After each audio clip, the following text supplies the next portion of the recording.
Hello everyone.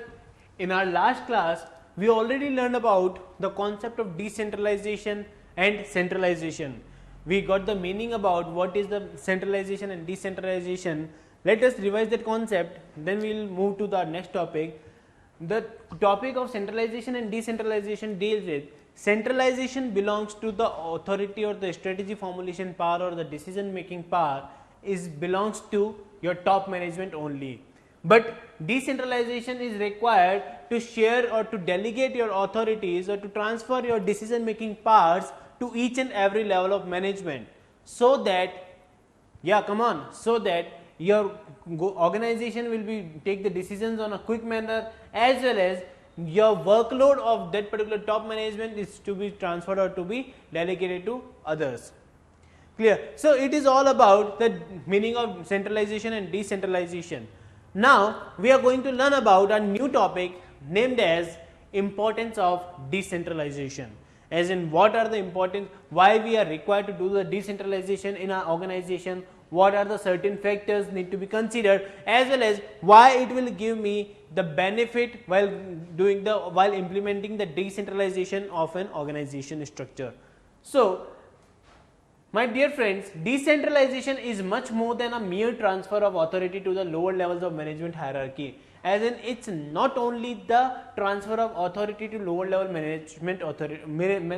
management. Instead, it is a philosophy that implies selective dispersal of authority, because it propagates the belief that people are competent, capable, and resourceful. It also requires to know about that such particular person is capable of doing the thing, capable of taking the decisions, capable of doing to formulating the strategies or not. So it spreads such kind of information to lower level management too. The management, however, needs to carefully select those decisions which will be pushed down to lower levels and those that will be retained for higher levels. As in, management is required to decide what kind of decisions should be given to lower level management and what should be remain or retained with top level management. Like, for example, if I am talking about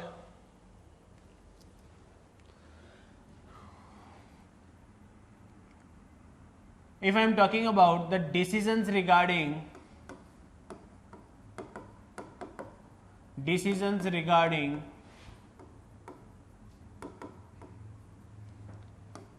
policy formulations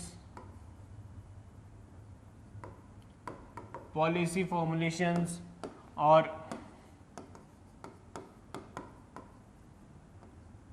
setting a vision of organization or setting an organizational objective,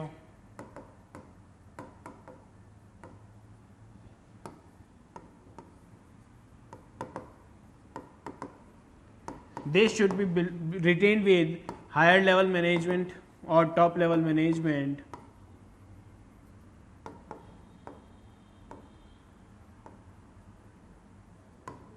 But suppose decisions regarding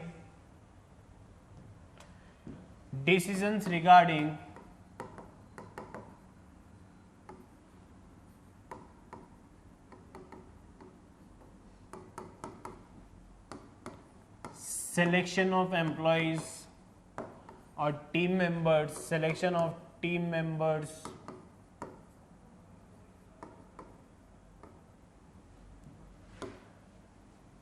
or selection of vendors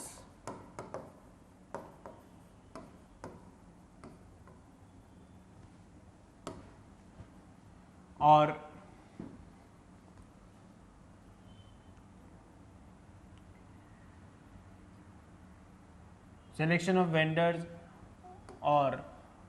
what kind of decisions you can transfer, like selection of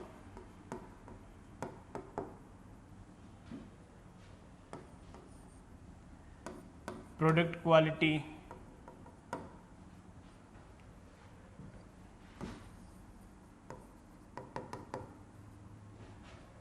or using the do the cost benefit analysis cost benefit analysis, it generally belongs to lower level management. Lower level management. So it is required that what kind of responsibilities you are going to transfer to your seniors and to your juniors.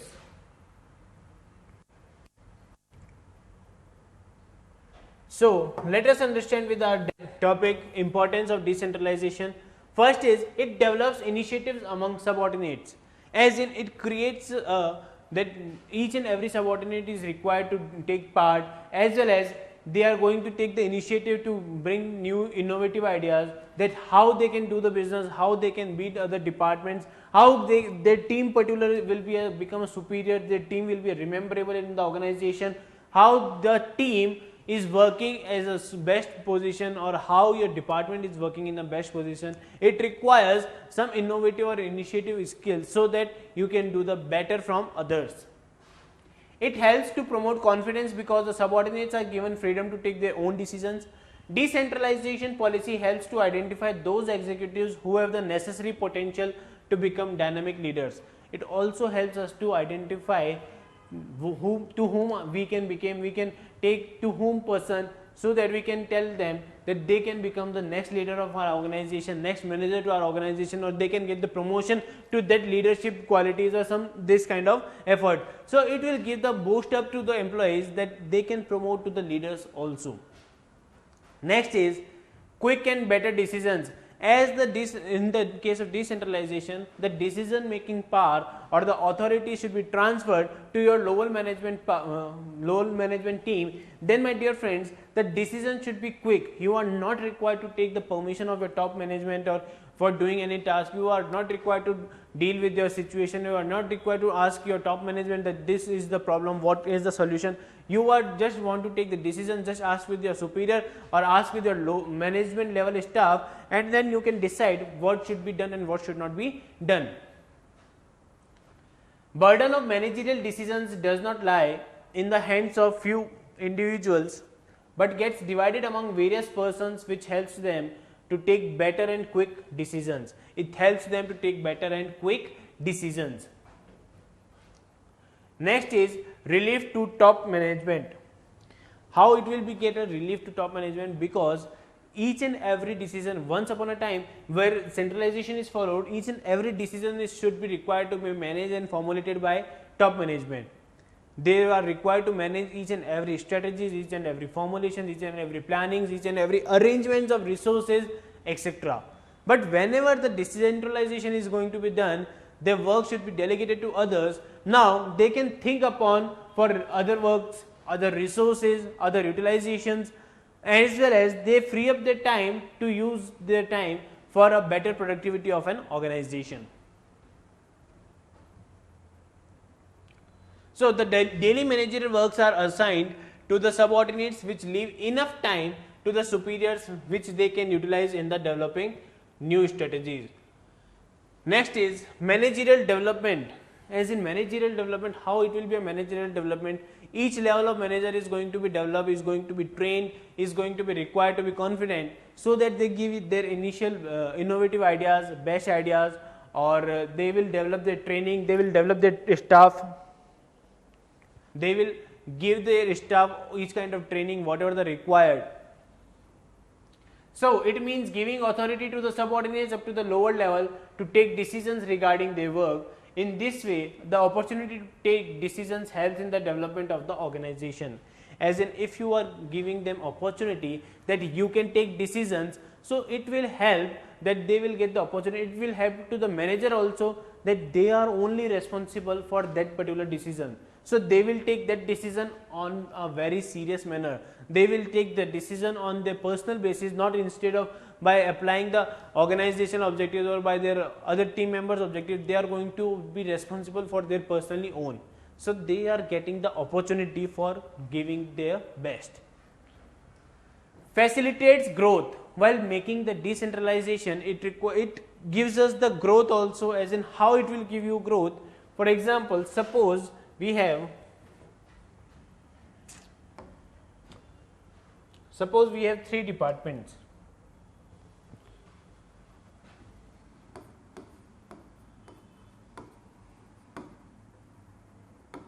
We have three departments, department A, B and C. Like A department is deal with the production department, B department is dealing with the sales department, and the C department is dealing with the finance department. Now, whenever the top management distributes their authority or decentralization is provided, their decision making is provided, each and every department will try to work harder so that they can be came into the knowledge of top management and they can beat the other department's targets. Like production department will try to produce more and more, to give maximum production, to give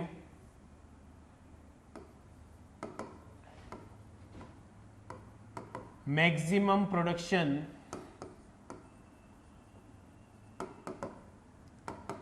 within or I must say before time. They will try hard to do this kind of work. In case of sales department, they will try hard to sell maximum products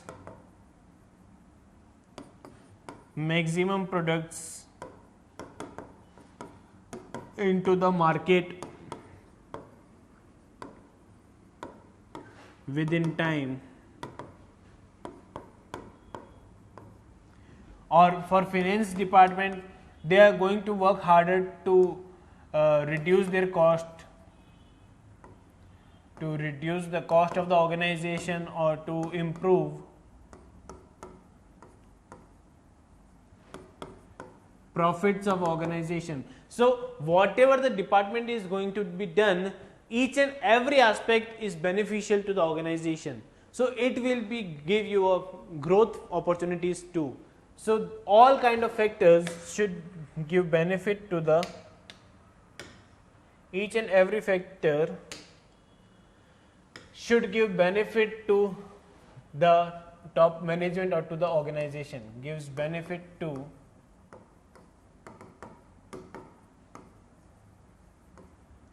organization.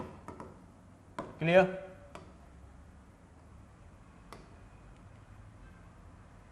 Yeah, facilitates growth means decentralization awards greater autonomy to the lower levels of management as well as divisional or departmental heads. Due to this, each department is focusing on doing their best productivity as compared to other departments. As in production department is focused on their production department is the best, sales will do for the best, rest others, as well as finance also do the best, that they are doing the best efforts as compared to remaining departments. So organization is able to generate more returns which can be used for expansion purpose. Clear? And the last is better control. Better control, how the decentralization helps you to better control. As in, for example, how the better control is there. Suppose we are having the structure like this, there is a manager or top level management. Top level management.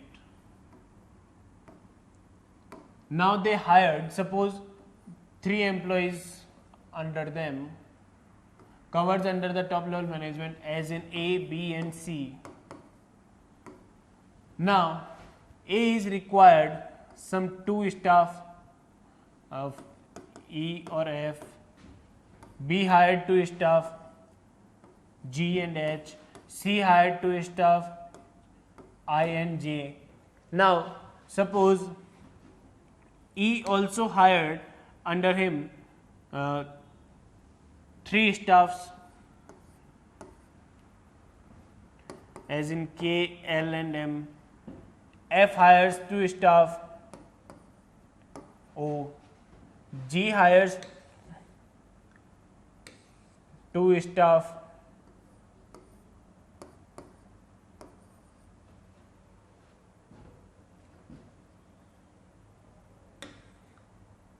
H hires 1 staff for his work.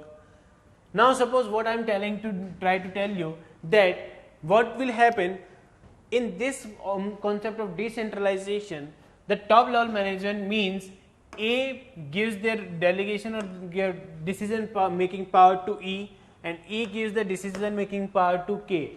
Now what will happen, instead of this, if we are following this structure, if we are not following the decentralization concept, then each and every decision should be controlled and managed by A, B and C only. As in, if you are required to produce new products, if you are required to control your cost, if you are required to hire your employee, if you are want to formulate your strategy, each should be done with the A, B and C. But now your work is to be divided into several factors.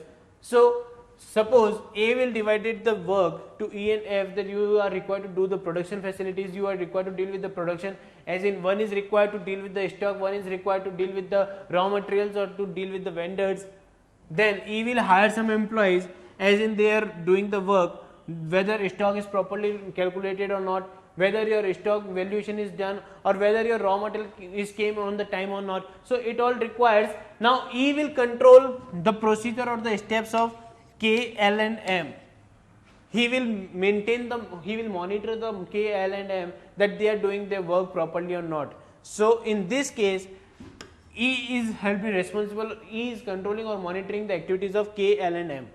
Now instead of doing each and every kind by top management, they are required to deal with only and only superiors or only and only departmental heads, for which they are making for doing the work of organization. So it will create a proper control, better control, as in now they can control A, E can control by A. A is now required to know the answerability from E only. He is not required to answer from K, L or M. Clear? Let's see the topic. It makes it possible to evaluate performance at each level, and the departments can be individually held accountable for their results. In our case, departments are generally E, and individual is responsible because K, L and M is responsible to E, and E is responsible to A, that is top management. So it will give you a better control. Clear? So we left with our only one topic, that is difference between decentralization and delegation. That topic should be covered under our next video. So till then, thank you.